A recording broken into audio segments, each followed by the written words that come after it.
ഇന്നത്തെ recipe Christmas പ്രമാണിച്ചിട്ടുള്ള വട്ടയപ്പമാണ്. ഇതാണ് വട്ടയപ്പം. അപ്പോൾ ഈ വട്ടയപ്പത്തിൻ്റെ റെസിപ്പി എങ്ങനെയാണ് അത് ഉണ്ടാക്കിയതെന്ന് പറയാം. അപ്പോൾ അതിന് വേണ്ടിയിട്ടുള്ള ഇൻഗ്രീഡിയൻസ് പറയാം.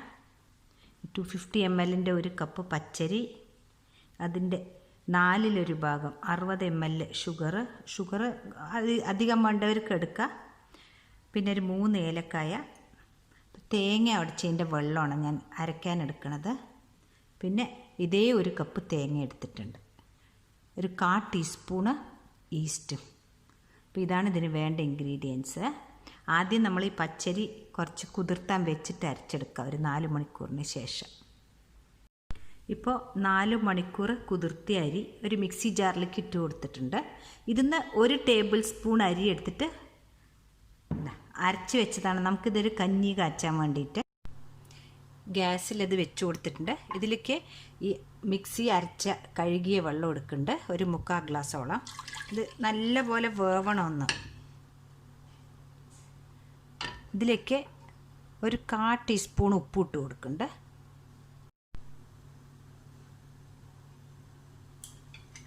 ഉപ്പിട്ട് കൊടുത്തിട്ടുണ്ട്.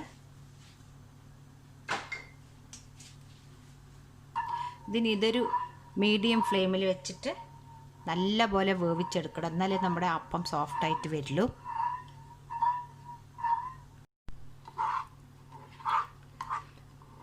ഇത് കുറച്ച് തരിയോട് കൂടിയിട്ട് തന്നെ അരച്ചത്. ഇത് ചോറിന് പകരം, ചിലർ ചോറ് അരയ്ക്കുമല്ലോ, അത് ചോറിന് പകരം ആണ് ഇത് ചെയ്യണം. ഇപ്പോൾ ഇതായിട്ടുണ്ട്. നമ്മൾ കൈ ഇങ്ങനെ തൊട്ടാൽ ഇത് ഒട്ടാതിരുന്നാൽ മതി. അപ്പോൾ ഇത് വെന്തു എന്നാണ് അർത്ഥം. ഗ്യാസ് ഓഫാക്കുക. ഇപ്പോൾ മിക്സി ജാറിലേക്ക് ഈ കുതിർത്ത അരി ഇട്ട് കൊടുത്തിട്ടുണ്ട്. പിന്നെ നമ്മളിപ്പോൾ ഈ കഞ്ഞി കാച്ചി വെച്ചില്ലേ, ഇത് ആറിയിട്ടുണ്ട്. ഇത് ഇതിലേക്ക് ഇട്ട് കൊടുക്കുക.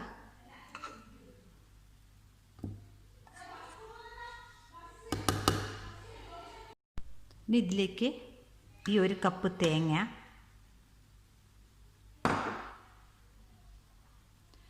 1/4 ടീസ്പൂണ് ഈസ്റ്റ് ഞാൻ കുറവാണ് ഇട്ടിരിക്കുന്നത്, കാരണം തേങ്ങയുടെ വെള്ളം ഒഴിച്ചിട്ടല്ലേ നമ്മൾ അരയ്ക്കണത്, അതുകൊണ്ട് തേങ്ങ വെള്ളം ഇത് നോക്കിയിട്ട് ബാക്കി ഒഴിച്ച് കൊടുക്കുക. പിന്നെ വേണ്ടത് ഈ ഷുഗറും ഏലക്കായും. ഇത് മിക്സ് ചെയ്തിട്ട് അരച്ചളയുക. ഇതിൻ്റെ തൊലി ഒന്ന് കളയുക.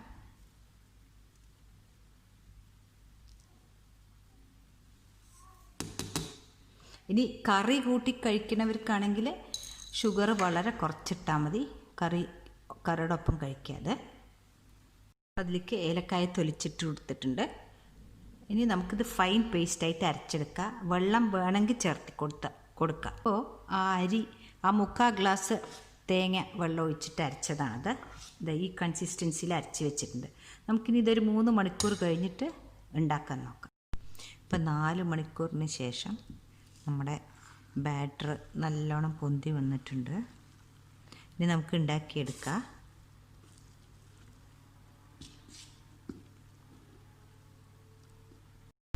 ഞാനൊരു കേക്ക് ട്രേയിലേക്ക് കുറച്ച് നെയ്യ് തടയി കൊടുത്തിട്ടുണ്ട്. വെളിച്ചെണ്ണ ആയാലും മതി. നമുക്കിനി ഈ ബാറ്റർ ഇതിലേക്ക് ഒഴിച്ചു കൊടുക്കാം. വേവാൻ വെക്കാൻ വേണ്ടിയിട്ട് ഞാൻ ഒരു കടായിൽ ഇങ്ങനെ സ്റ്റാൻഡ് ഇട്ട് വെച്ച് കൊടുത്തിട്ടുണ്ട്. ഇതിലേക്ക് ഇത് ഇറക്കി കൊടുക്കുക. ഒരു 15 മിനിറ്റ് വേവട്ടെ. ഇപ്പോൾ 15 മിനിറ്റിന് ശേഷം ഇത് തുറന്നിട്ടുണ്ട്. ഇത് വെച്ചിട്ടൊന്ന് കുത്തി നോക്കി,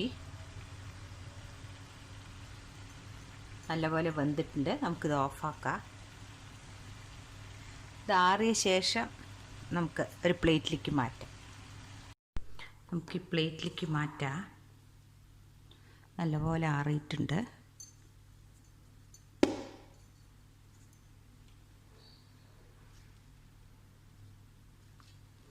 അങ്ങനെ നമ്മുടെ വട്ടയപ്പം റെഡി ആയിട്ടുണ്ട്. നിങ്ങൾക്ക് ഈ വീഡിയോ ഇഷ്ടപ്പെട്ടിട്ടുണ്ടെങ്കിൽ തീർച്ചയായിട്ടും ലൈക്കും ഷെയറും ചെയ്യാൻ മറക്കരുത്. സബ്സ്ക്രൈബ് ചെയ്യാത്തവർ സബ്സ്ക്രൈബ് ചെയ്യണം.